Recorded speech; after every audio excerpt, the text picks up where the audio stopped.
हाय बच्चों, कैसे हैं आप लोग। आई थिंक आप सभी लोग ठीक होंगे और अब तक आप लोगों का एल्कोहल और फिनॉल कंप्लीट भी हो गया होगा। तो आज हम लोग बात कर लें ईथर के बारे में भी। चलिए आइए देखते हैं ईथर के बारे में। तो सबसे पहले हम लोग बात करते हैं जब ईथर की, तो अब ये आपको पता होगा कि जो आप ईथर होता है उस ईथर का फॉर्मूला क्या होता है, ROR। ठीक है, ईथर को हम लोग क्या कहते हैं, ROR के फॉर्म में हम लोग लिखते हैं। और इसका आईपैक नेम जब हमको बनाना होता है तो हम लोग क्या लिखते हैं, तो इसको हम लोग लिखते हैं क्या, एल्कोक्सी एल्केन। क्या लिखते हैं, एल्कोक्सी एल्केन। अब यहां छोटी सी समस्या ये आ जाती है कि आखिर जब दोनों साइड में आपका एल्केन ग्रुप जुड़ा हुआ है इस ऑक्सीजन के साथ में, तो आखिर अगर दोनों साइड में अगर नंबर ऑफ एल्केन ग्रुप अगर आपका समान हो, यानी कि दोनों साइड में अगर कार्बन कार्बन का नंबर इक्वल हो, तो ऐसी कंडीशन में हम लोग क्या करेंगे, किसको हम एल्कोक्सी रखें, किसको हम एल्केन रखें। तो उसमें अगर आपका जैसे कि दे देता है C2H5 single bond O single bond C2H5। अब आपको कहना है क्या कि ये आपका किसका फार्मूला बना है, तो ये है आपका एथॉक्सी एथेन। ठीक है, क्या ये एथॉक्सी एथेन, यानी कि जब दोनों साइड में नंबर ऑफ कार्बन इक्वल है तो उसमें आप किसी को भी ऑक्सी बनाइए, किसी को भी एन बनाइए, वो आपकी मर्जी है।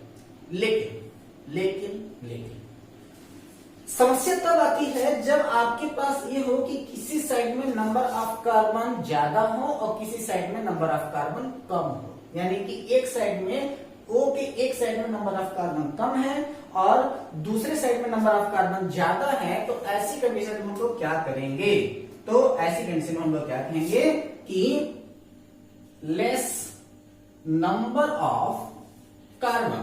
ठीक है, जो आपका लेस नंबर ऑफ कार्बन होता है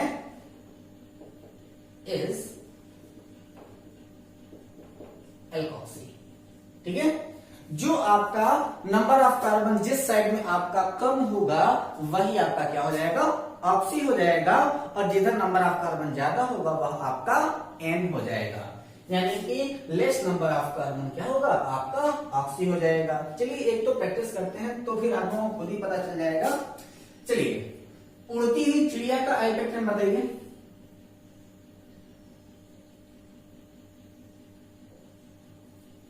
देखो, अब इसको हम लोग कहें कि ये तो या तो उड़ती हुई चिड़िया है या फिर उगता हुआ सूरज है। अब इसका क्या करना है, हमको आईपैक नेम बताना है। तो देखो, ये कार्बन, ये कार्बन, ये कार्बन, ये कार्बन, इसके साथ में 2 हाइड्रोजन, इसके साथ में 3 हाइड्रोजन।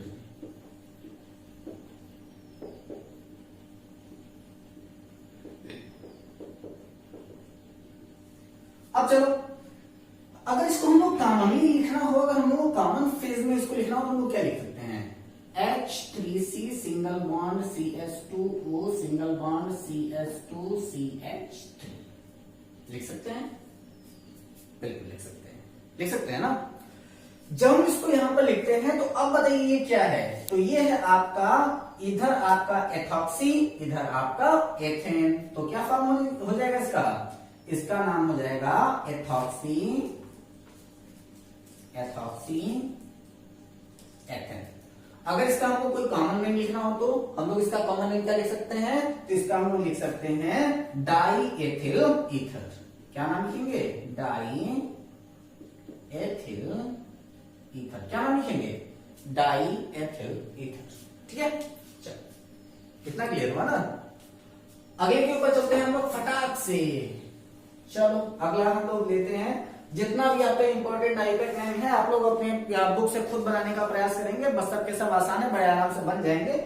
जो इंपॉर्टेंट लगते हैं मुझे, जो अक्सर एग्जाम में आ जाते हैं और आप लोग कर नहीं पाते हो, उसके बारे में लोग बता देते हैं।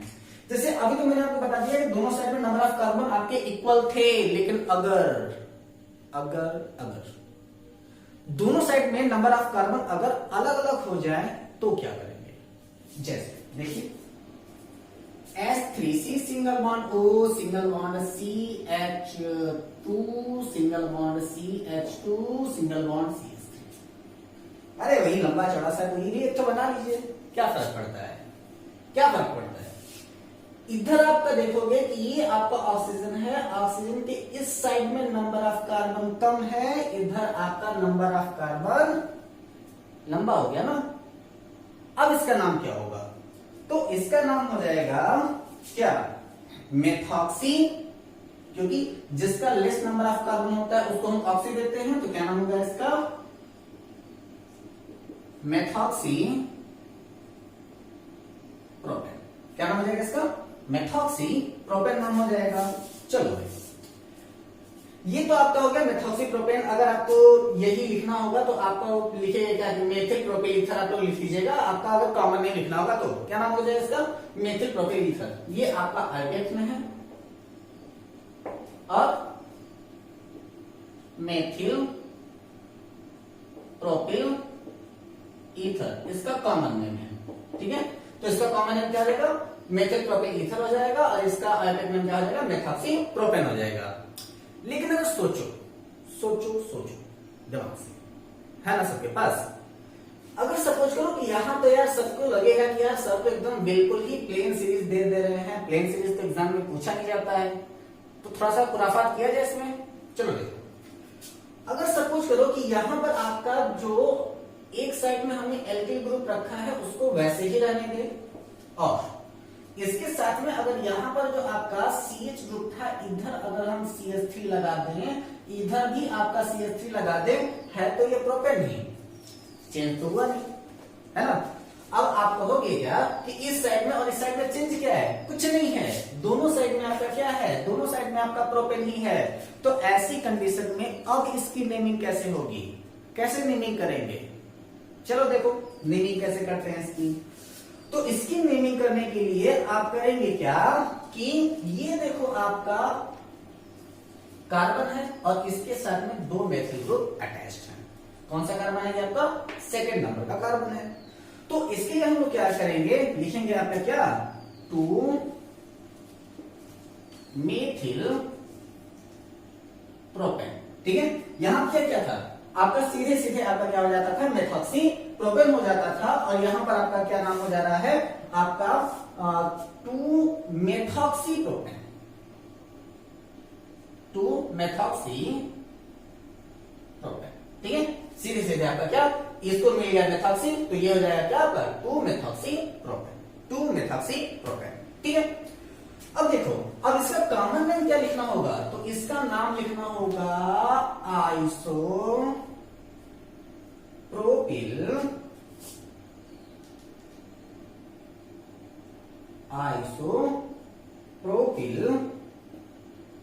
Isopropyl methyl ether, methyl ether. ये क्या है इसका, ये आपका आईटेक नाम है, और ये क्या है आपका कॉमन नेम। टेंशन ही नहीं लेने का, क्या करोगे फालतू टेंशन लेकर के, ठीक है। ये क्या हो रहा है आपका ऐसे। अब सपोज करो कि अगर मान लीजिए कि अगर आपका कोई भी ईथर दिया हो और उसके साथ में उठा करके बेंजीन ग्रुप लगा दिया हो, तो बेंजीन, कितना सुंदर नाम है इसका। चलो देखो, ये रहा, तो आपको पता है कि जो बेंजीन है उसमें नंबर ऑफ कार्बन कितने होते हैं, 6 कार्बन होते हैं। यहां से आपका क्या है कि वह अटैच हो रहा है O, और किसके साथ अटैच हो रहा है, CH2 single bond CH2 single bond C, ऊपर आपका H, यहां आपका CH3 और यहां पर आपका CH3, कुछ ऐसा, ठीक है। अब आपको बताना है कि इसका आईपेक नाम क्या होगा। यही आपका ये एग्जामिनेशन में पूछा भी गया क्वेश्चन है, और साथ ही साथ मैं बता दूं कि ये आपके BHU के एंट्रेंस एग्जामिनेशन भी पूछा गया क्वेश्चन है। ये अगर आप लोगों को इंटरमीडिएट पास आउट करने के बाद अगर किसी को BHU BSc का प्रिपरेशन करना हो ना, तो वहां पर ध्यान देना, ये क्वेश्चन पूछा जा सकता है। तो चलो नाम बनाते हैं इसका 1 2 3। तो 3 के साथ में आपका है क्या है, मेथिल ग्रुप है। तो ये आपको पता है क्या कि ये आपका नंबर ऑफ कार्बन जाता होगा, तो इसके ऊपर तो ऑक्सी नहीं आने वाला। ऑक्सी किधर आएगा, इधर ही आएगा। तो क्या 3 पोजीशन यानी कि 1 2 3 काउंटिंग इधर से ही करेंगे क्योंकि इधर फंक्शनल ग्रुप है। तो 1 2 3 वाले पोजीशन पर आपका मेथिल ग्रुप जुड़ा हुआ है। तो 3 मेथिल ब्यूटॉक्सी, 3 मेथिल ब्यूटॉक्सी क्या बेंजीन, हाँ बेंजीन लगा था। तो क्या हो जाएगा आपका 3 मेथिल ब्यूटॉक्सी बेंजीन, 3 मेथिल ब्यूटॉक्सी बेंजीन। कोई डाउट? ठीक है ना। चलो अब सपोज करो कि हम थोड़ा सा और खुराफात के मूड में आ जाएं, क्योंकि अभी तक तो हम लोग सिर्फ एक सिंगल ईथर ले रहे थे, लेकिन अगर अब हमसे कह दिया जाए कि हमको डबल ईथर वाला नाम बताओ, तो अब जैसे CH3C single bond O single bond CH2 single bond CH2 single bond O single bond CH3, ऐसे हो जाएगा ना। जल्दी से आप इसका नाम बना के दिखा दीजिए हमें, तो क्या बन रहा है इसका नाम, आइए देखते हैं। सबसे पहले क्या है कि इधर भी आपका क्या है, एक मेथिल ग्रुप है, इधर भी आपका एक मेथिल ग्रुप है, बीच में आपका 2 कार्बन जुड़ा हुआ है, यानी कि इस वाले पर तो आपका ऑक्सी नहीं आने वाला, ऑक्सी किधर आएगा, इन दोनों पर आएगा। ठीक, तो क्या हो जाएगा आपका 1 2 डाई, 1 2 डाई मेथॉक्सी, क्या 1 2 डाई मेथॉक्सी, 1 2 डाई मेथॉक्सी, और इसके साथ में क्या आ जाएगा आपका ethane, 1 2 di methoxy ethane. Clear है? कोई डाउट ही नहीं इसमें, बिल्कुल क्लियर हो जाता है। चलिए एक और छोटा सा एग्जांपल ले लेते हैं, इसके बाद फिर सीधे हम लोग चलते हैं प्रिपरेशन मेथड के ऊपर, और वो है क्या, मार्कर कौन सा ले भाई, चलो ये वाला ले लेते हैं।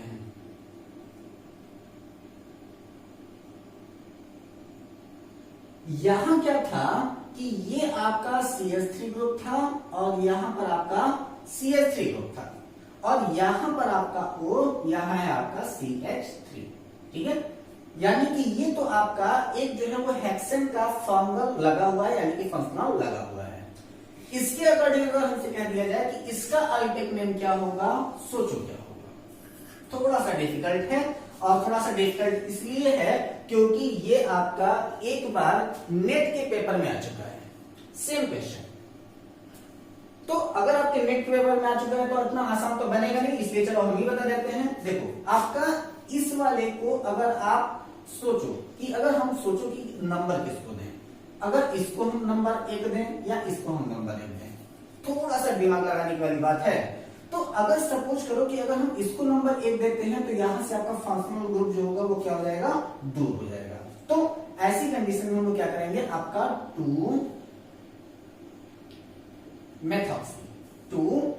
मेथॉक्सी 1 1 डाई मेथिल क्या हेक्सेन, हाँ हेक्सेन,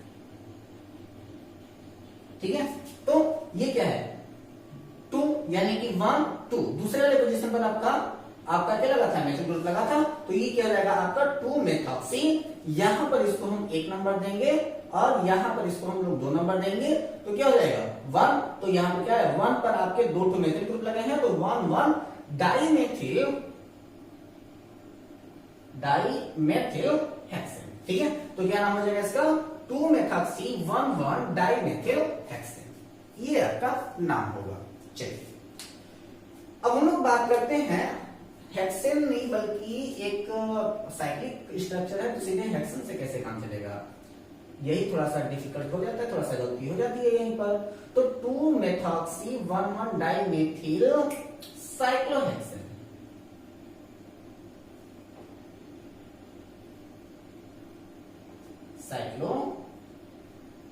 क्या हो जाएगा 2 मेथॉक्सी 1 1 डाई मेथिल साइक्लोहेक्सेन, ठीक है।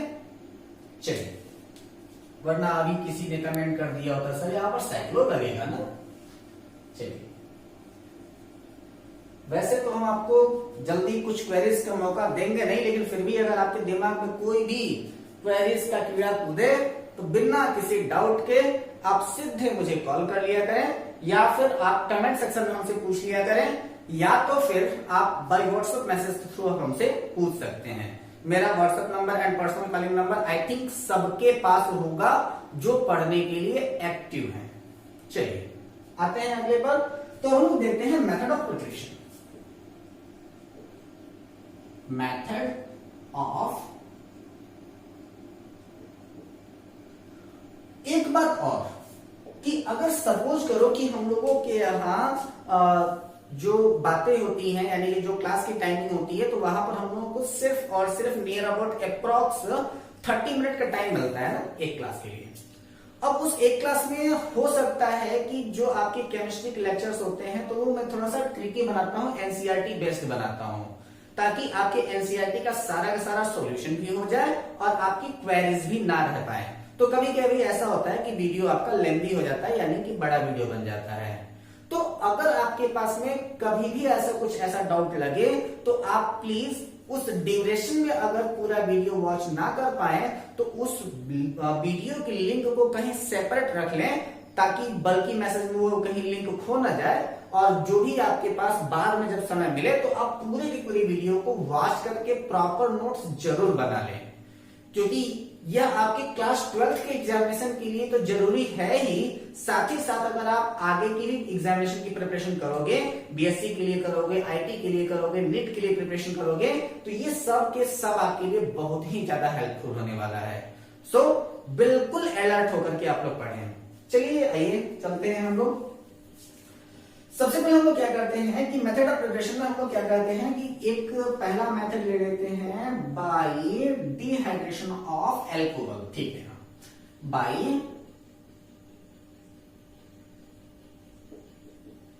Dehydration of alcohol, bye dehydration of alcohol. अब एल्कोहल का डिहाइड्रेशन कराना है, और इस एल्कोहल का डिहाइड्रेशन कराने के लिए हम लोग क्या करते हैं, सबसे पहले को लोग एक एल्कोहल लेना पड़ेगा, CH3C सिंगल बॉन्ड CH2OH। ठीक, अब देखो इसका रिएक्शन डिहाइड्रेशन कराने के लिए हम लोग जनरली कोई एसिड लेते हैं और उसमें हम लोग ज्यादातर H2SO4 का ही इस्तेमाल करते हैं, तो H2SO4 का इस्तेमाल कर लीजिए। और बना क्या आपका H2C डबल बॉन्ड CH2। अरे बाप रे, ये क्या हो गया है? बनाना कुछ और था, बन कुछ और गया। यहां हम प्रिपरेशन मेथड देख रहे हैं ईथर का, और ये तो आपका एल्किन बन गया। कैसे काम चलेगा भाई? अरे डाउट मत लो यार, हम है ना। चलो, ये एक्चुअली प्रोसेस ऐसा है कि अगर हम यहां पर इसका डिहाइड्रेशन दो कंडीशन में करा सकते हैं। कब कब? दोनों प्रोसेस में आपका H2SO4 ही रहेगा, लेकिन अगर आप इसका रिएक्शन अगर 443 केल्विन के साथ कराओगे तो ये प्रोडक्ट मिलेगा, और अगर इसका रिएक्शन अगर आप 413 केल्विन के साथ कराओगे तब आपका जो रिएक्शन मिलेगा वो मिलेगा आपका C2H5O C2H5। बन गया भैया का ईथर। कहे डाउट कर रहे थे आप लोग? चलो, अब आपके पास में ये हुआ कि आखिर ये कैसे, क्यों हुआ ये? तो इसका रीजन ये होता है कि जब हाई टेम्परेचर रहेगा ना, तो जब हाई टेम्परेचर रहेगा तो वहां पर इलेक्ट्रॉन को जल्दी वो रिमूव कराने का प्रयास करता है, जल्दी से उसको धक्का देकर के भगाने का प्रयास करता है। और जब टेम्परेचर थोड़ा सा लो हो जाएगा, यानी कि अप्रॉक्स 30 डिग्री सेंटीग्रेड जब आप लो कर दोगे, तो ऐसी कंडीशन में वहां पर इलेक्ट्रॉन को सब्स्टिट्यूट होने के लिए ज्यादा एनर्जी नहीं मिल पाती है। तो इसका मैकेनिज्म जो है वो आपका प्रोटोनेशन मैकेनिज्म है। लिख लिया होगा रिएक्शन आप लोगों ने? चलिए देखते हैं इसका प्रोटोनेशन मैकेनिज्म थ्रू ना। अब इसका हम सबसे पहले क्या करा रहे हैं, प्रोटोनेशन करा रहे हैं। अच्छी बात है, प्रोटोनेशन करा रहे हैं। तो कैसे करेंगे भाई? प्रोटोनेशन का मतलब प्रोटॉन को डालना, तो ये क्या हो जाता है आपका H3C single bond CH2 single bond OH। अरे वाह, क्या स्पीड है मेरी। चलो, H+ के साथ अगर हम इसका रिएक्शन करा देते हैं, यानी कि इसका प्रोटोनेशन कराते हैं, तो ये जो आपका H है, तो आपको पता है कि इस ऑक्सीजन के पास ऑलरेडी लोन पेयर अवेलेबल है। लोन पेयर अवेलेबल है ना, तो देखो क्या हो जाएगा आपका H3C single bond CH2 single bond O, यहां तो H जुड़ा ही था, यहां पर भी आपका H जुड़ जाएगा और ये वाला धीरे से एक चार्ज इसके ऊपर आ जाएगा। बताया था मैंने आपको इसके बारे में पहले ही। अब सोचो कि अगर इसके ऊपर चार्ज आया तो क्या ये इस चार्ज को एडजस्ट कर पाएगा? बिल्कुल नहीं पकड़ पाएगा। अरे भाई इसके साथ बहुत बड़ी नाइंसाफी हो गई, बहुत बड़ी गलती हो गई, क्योंकि यहां से अब आपका H2O निकल करके बाहर जाएगा। क्यों? क्योंकि ये वाला बॉन्ड ब्रेक हो जाएगा। तो अगर ऐसी कंडीशन आती है कि ये वाला बॉन्ड अगर यहां पर ब्रेक होता है तो हाई टेम्परेचर में ये वाला बॉन्ड जो होता है वो आपके एक हाइड्रोजन और के साथ रिप्लेस कराता है और यहां पर बॉन्ड आपका शिफ्ट हो जाता है। लेकिन जब टेम्परेचर आपका कितना है, 430 केल्विन का है, 13 केल्विन का है, तो ऐसी कंडीशन में इसके ऊपर जाकर के फिर से एक एल्कोहल अटैक कर देगा। कौन सा? यही वाला एल्कोहल, यानी कि C2H5OH। और जब ये आपका C2H5OH इसके ऊपर अटैक करेगा तो ऐसी कंडीशन में जो बनने वाला है वह क्या बनेगा? आपका शिफ्टिंग होगी आपके प्लस चार्ज की, क्योंकि यहां से इलेक्ट्रॉन शिफ्ट हो रहा है तो इसका मतलब है कि चार्ज जो है वो यहां पर शिफ्ट कर गया होगा। ठीक है, क्योंकि यहां से बांट गया तो ये तो अपना चार्ज तो हट गया क्योंकि H2O रिलीज हो गया और यहां पर अपना वाला पॉजिटिव चार्ज यहां छोड़ दिया था और यही ये वाला जो है वो आकर के डायरेक्टली इससे अटैच हो रहा है। किससे अटैच हो रहा है? तो वो आपका CH3 सिंगल बॉन्ड CH2, यहां सिंगल बॉन्ड, और इसके साथ में अटैच हो रहा है कौन? OH। ठीक है, क्योंकि अब यहां पर जो OH है इसके बारे में थोड़ा सा ध्यान देना। ये आपका प्लस चार्ज है, थोड़ा सा ध्यान देना, जुड़े रहो थोड़ा सा। ठीक है, ये क्या है? आपका CH2 सिंगल बॉन्ड CH3। ठीक, अब ऐसे देखो। ठीक, अब इसको देखने के बाद होगा क्या है कि ये वाला आपका फिर से है आपका मूव कर जाएगा यहां, और जैसे ही यहां पर मूव करता है तो ऐसी कंडीशन में ये वाला इलेक्ट्रॉन जो होगा वो इस वाले हाइड्रोजन को उठा करके बाहर फेंक देगा। ठीक है, और जैसे ही इस हाइड्रोजन को रिलीज करेगा, क्योंकि यहां पर क्या है? प्रोटोनेशन हो रहा था, अब यहीं पर आपका प्रोटोनेशन की जगह पर डी प्रोटोनेशन हो जाएगा। क्या हो जाएगा आपका? D protonation. और डी प्रोटोनेशन में ये प्लस चार्ज की शिफ्टिंग इसके पास में हुई और इधर से ये वाला H आपका गायब हो गया। अब आपका क्या बनेगा? H3C single bond CH2 single bond O, CH2 single bond CH3। अगर इसको आप चाहो तो लिख सकते हो C2H5 single bond O, C2H5। ठीक है, एक बार में समझ में नहीं आएगा, कम से कम 2 बार इसकी प्रैक्टिस कर लेना, तब ये क्लियर होगा कि कैसे आपका ये आ रहा है। चलिए, अब अगला हम लोग रिएक्शन रखते हैं आपका एक और इंपॉर्टेंट रिएक्शन जिसको हम लोग कहते हैं विलियमसन सिंथेसिस। क्या कहते हैं इसको? वेरी इंपॉर्टेंट रिएक्शन, बार बार पूछा जाता है, और वो है क्या? आपका विलियमसन सिंथेसिस। Williamson synthesis. देखो, थोड़ा सा वीडियो लंबा होगा लेकिन विलियमसन सिंथेसिस थोड़ा सा ट्रिकी है और उसको थोड़ा सा आप कवर कर लोगे, ये क्लियर हो जाएगा। विलियमसन सिंथेसिस की अगर हम बात करें तो विलियमसन सिंथेसिस आपका क्या कहता है कि आप कोई भी Rx रख लो, ठीक है, और इस Rx का रिएक्शन अगर आप किसके साथ करा देते हो? फेनोक्साइड के साथ करा दो। RO N के O के ऊपर माइनस चार्ज, Na के ऊपर प्लस चार्ज। ठीक है, तो यहां पर जो आपका प्रोडक्ट मिलने वाला है वो आपका मिलना है ROR प्लस NaX। ठीक, सब लोग तो यही सोच रहे होंगे कि ये सर आप तो बता रहे थे बड़ा ट्रिकी रिएक्शन है, लेकिन ये तो बड़ा सिंपल सा रिएक्शन निकल गया ना। देखो, अब थोड़ी सी बात यहां पर है कि एक्चुअली ये जो आपने एल्किल हैलाइड लिया है, यह एल्किल हैलाइड एक्चुअली में जो होगा वो आपका कैसा होगा? हमेशा अगर आप प्राइमरी हैलाइड ले तो ज्यादा बेहतर होगा। तो प्राइमरी एल्किल हैलाइड, ठीक है, और यहां पर आपका क्या है? आपका फेनोक्साइड है। अब इसमें ट्रिक की बात क्या है? आखिर इसमें ट्रिकी क्या है? तो ट्रिकी यहाँ पर ये है कि आपको मैंने बताया था, आपको जब मैंने हेलो एल्केन हाइब्रिड एरेन पढ़ाया था तो वहां पर मैंने आपको बताया था दो चीजों के बारे में, दो मैकेनिज्म के बारे में। वो था आपका SN1 मैकेनिज्म और SN2 मैकेनिज्म। जहां पर मैंने SN1 में क्या बताया था कि एक बार ब्रेक होता है तब दूसरा वाला अटैच करता है, यानी कि 22 का रिएक्शन था आपका SN1। और जो आपका SN2 रिएक्शन होता है वो सिंगल स्टेप रिएक्शन होता है, यानी कि एक जो होता है वो निकल के बाहर जाएगा, दूसरा वाला उसके साथ जुड़ जाएगा। यही कहा था ना मैंने। तो यहां पर जो आपका ये जो आपका ईथर बन रहा है वो SN2 प्रोसेस के थ्रू बन रहा है, बस यही इसका ट्रिक है। और यहां जो आपका SN2 प्रोसेस के थ्रू बना, इसका मतलब है कि अगर आप सेकेंडरी हैलाइड ले लें या फिर आप टर्शियरी एल्किल हैलाइड ले लें तो वहां पर प्रोडक्ट का फॉर्मेशन होना मुश्किल हो जाता है। आपको पता है क्यों? क्योंकि जैसे अगर मान लो कि हमने ये तो आपका प्राइमरी हैलाइड ले लिया, अगर हम सपोज करो कि किसी सेकेंडरी हैलाइड की बात करें तो यहां पर आपका देखो कितना लंबा बल्क बन जा रहा है ना। और मैंने क्या कहा था कि जितना ज्यादा बल्की होगा उतना ही ज्यादा आपका SN2 रिएक्शन कराना पॉसिबल नहीं हो पाएगा। क्योंकि अब सपोज करो कि यहां पर अगर आपका एल्किल ग्रुप जाकर के इस वाले कार्बन से अटैच होना चाहे या फिर ये जो आपका RO है वो इस एल्किल ग्रुप के साथ जाकर के अटैच होना चाहे तो क्या आसानी से हो पाएगा? कभी नहीं हो पाएगा।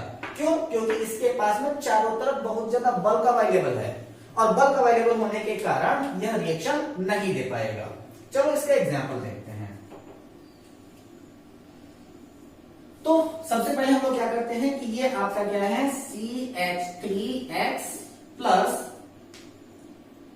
C, ऐसे लिख दे क्या?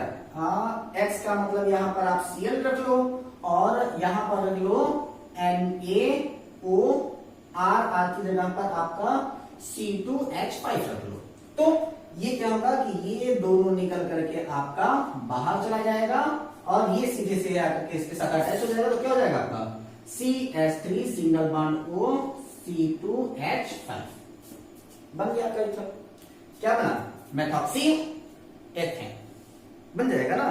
चलो, लेकिन अब यहां पर हमारे पास समस्या ये हो गई कि हमारे पास एक एग्जामिनर महोदय आए और उनका थोड़ा सा मेरी तरह था, तो अब उनके पास में ये कह दिया उन्होंने कि भैया हम नहीं जानते, हमको एक ऐसा ईथर बना करके दिखाओ जिसके पास में जो एल्किल ग्रुप हो वो टर्शियरी हो।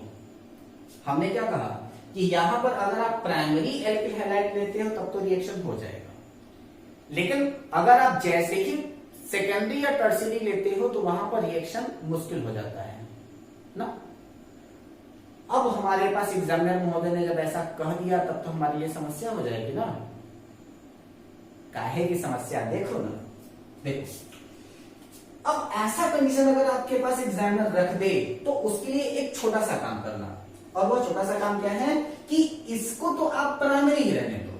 यहां पर आप जो है आप इसको प्राइमरी ही रहने दो, यानी कि क्या कर दो आप H3CCl ही रहने दो। क्या तो मैं इसको डिस्टर्ब नहीं करूंगा भाई, इसको डिस्टर्ब नहीं करना, इसे तो कर सकते हैं ना। यहां पर आप टर्शियरी ले लो, ठीक है, आप टर्शियरी फेनोक्साइड ले लो और टर्शियरी फेनोक्साइड बना करके कुछ भी बना दो, अपनी मर्जी है, अपने घर की खेती है, कुछ भी बनाओ, ठीक है। चलो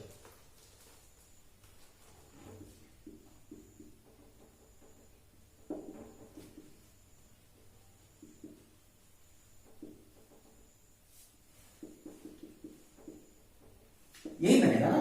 चलो ये क्या है आपका टर्शियरी फेनोक्साइड ले लिया हमने, ठीक है।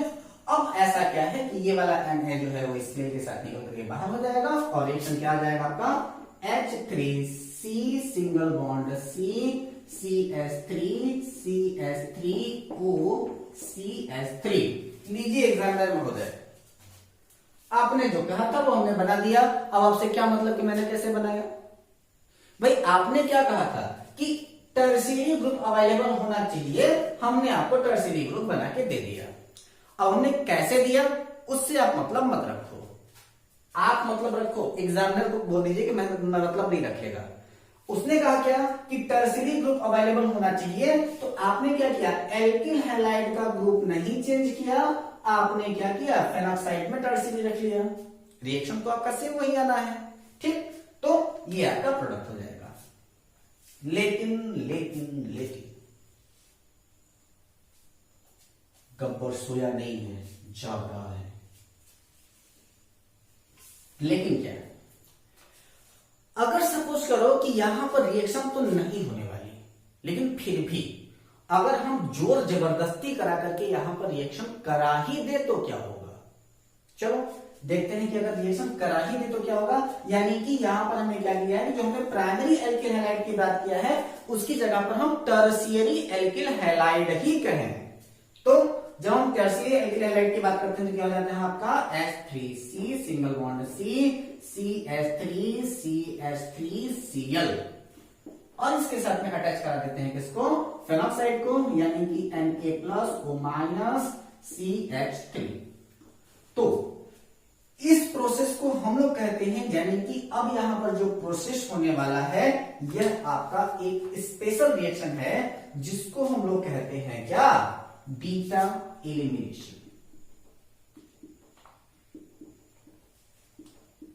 क्या कहते हैं इसको, बीटा एलिमिनेशन। इसका नाम आप इसके पहले भी सुन चुके हो जब मैंने आपको एक चैप्टर पढ़ाया था haloalkane and haloarene. तो haloalkane and haloarene के ही चैप्टर में मैंने आपको बीटा एलिमिनेशन के बारे में बताया था कि उसको हम लोग क्या कह सकते हैं। अब यहां पर आप इसको चाहे बीटा एलिमिनेशन कहो या फिर आप इसको चाहो तो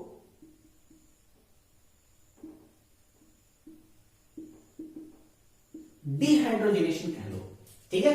तो बीटा एलिमिनेशन कहिए चाहे आपका डिहाइड्रोजनेशन कहिए, यानी कि अब यहां पर जब ये इसके ऊपर अटैक करेगा तो बीटा एलिमिनेशन में मैंने क्या कहा था कि यहां पर चार्ज आने के साथ साथ अटैचमेंट क्या होता है, ये चार्ज शिफ्ट हो जाता है दूसरे पोजीशन पर, और यहां से ये वाली पोजीशन से वो करेगा क्या कि एल्किल ग्रुप को रिप्लेस करेगा और अपने आकर के जुड़ेगा।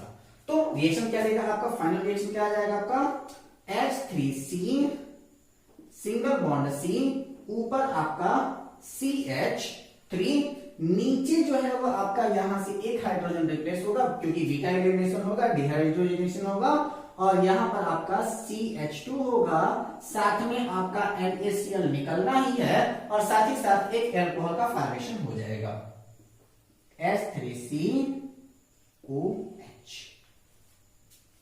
ठीक है। ये प्रोडक्ट आपका बनेगा अगर हमने जोर जबरदस्ती कर दिया तो, यानी कि अब आप चाहो कि ईथर बनेगा तो ईथर का फॉर्मेशन वहां पर नहीं हो सकता है। एक इंपॉर्टेंट रिएक्शन इसके साथ और हम लोग रख लेते हैं, थोड़ा सा इंपॉर्टेंट है वो क्योंकि एग्जामिनेशन में वो पूछा भी जाता है, विलियमसन सिंथेसिस के ही अकॉर्डिंग उसे भी बनाएंगे। तो रिएक्शन क्या है आपका,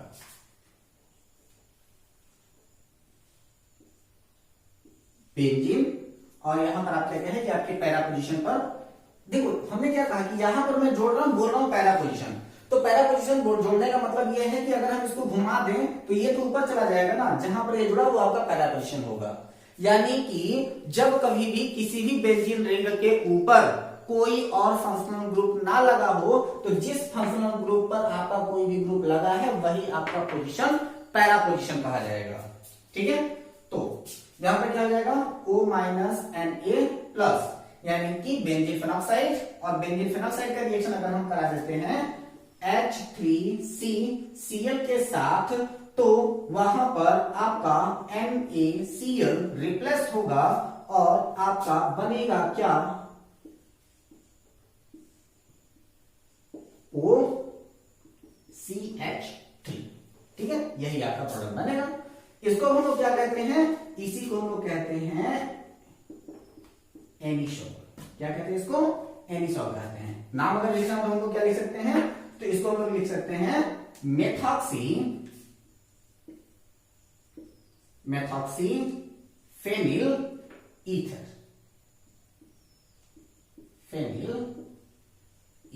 ठीक है। क्या नाम रखते हैं इसका, मेथॉक्सी फेनिल ईथर रख देंगे। चलिए अब हम लोग बात करते हैं इसके फिजिकल प्रॉपर्टीज के बारे में। फिजिकल प्रॉपर्टी, ठीक है। तो जब हम लोग इसकी फिजिकल प्रॉपर्टीज के बारे में बात करते हैं तो ध्यान दीजिएगा कि अगर हम लोग इसकी मेल्टिंग पॉइंट और इसकी बॉइलिंग पॉइंट की अगर हम बात करें तो ये दो के दोनों इसकी डिक्रीज होती है किसके कंपेयर में, लेस देन अल्कोहल। अल्कोहल से इसकी मेल्टिंग पॉइंट भी और बॉइलिंग पॉइंट भी जो होती है वो लेस हो जाती है। इसका रीजन क्या है कि in alcohol H bond are present, ठीक है। अल्कोहल में जो होता है वो आपका हाइड्रोजन बॉन्ड प्रेजेंट होता है, जबकि आपके ईथर में हाइड्रोजन बॉन्ड बनाने की पॉसिबिलिटी जो इंटर वाली है वो पॉसिबल हो सकती है, लेकिन इंट्रा वाली पॉसिबल नहीं हो पाती। तो ऐसी कंडीशन में होता क्या है, उसका melting point and boiling point दो के दोनों कम हो जाता है। साथ ही साथ अगर हम इसके सॉल्युबिलिटी की बात करें,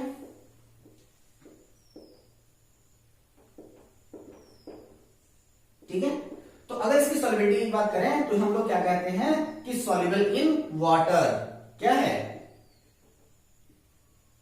सॉल्युबल इन वाटर। अब यहां पर सॉल्युबिलिटी के लिए अगर हमसे कह दिया जाए कि अगर हम लोगों को कोई परमानेंट सॉल्यूशन बनाना हो और पार्ट टाइम सॉल्यूशन बनाना हो तो इसमें हम लोग किसको घोलेंगे, किसमें घोलेंगे, तो हम लोग कहते क्या है कि ये जो आपका ईथर है, ether is a protic solvent, यानी कि ईथर जो होता है वो एप्रोटिक सॉल्वेंट होता है। ये यानी कि आसानी से अपना हाइड्रोजन बॉन्ड बनाता तो है लेकिन जल्दी वो किसी के साथ हाइड्रोजन बॉन्ड नहीं बना पाता है, जिसकी वजह से वाटर के साथ में जब इसको स्टेबिलिटी दिखाते हैं तो यह अच्छा सॉल्वेंट माना जाता है, परमानेंट सॉल्वेंट बनाने के लिए अच्छा होता है। जबकि अल्कोहल जो होता है वो प्रोटॉन जल्दी रिलीज करता है, ईथर प्रोटॉन जल्दी रिलीज नहीं करता, इसी की वजह से इसको एप्रोटिक कहते हैं। अल्कोहल जो होता है वो प्रोटॉन जल्दी रिलीज करता है, इसलिए हम लोग क्या कहते हैं, alcohol is a protic solvent, ठीक है। अल्कोहल क्या है, आपका एक प्रकार का प्रोटिक सॉल्वेंट है, यानी कि वो प्रोटॉन को डोनेशन कर सकता है, और जो आपका ईथर जो है वो आपका एप्रोटिक सॉल्वेंट है, यानी कि यह आपके प्रोटॉन का डोनेशन आसानी से नहीं कर सकता, ठीक है। In the next video, we are discussing about chemical properties of ether, और हम लोग ईथर की केमिकल प्रॉपर्टीज के बारे में डिस्कस करके इस चैप्टर को फिनिश करेंगे, और इसके बाद हम लोग बात करेंगे aldehyde, ketone and carboxylic acid. वो भी थोड़ा सा लंबा चैप्टर है। इन तीनों चैप्टर्स को फिनिश करने के बाद फिर हम डिसाइड करते हैं कि फर्स्ट पेपर पढ़ाना है या फिर इसी को कंटिन्यू किया जाए, वो आप लोग बताओगे। So keep watching, take care, all the best.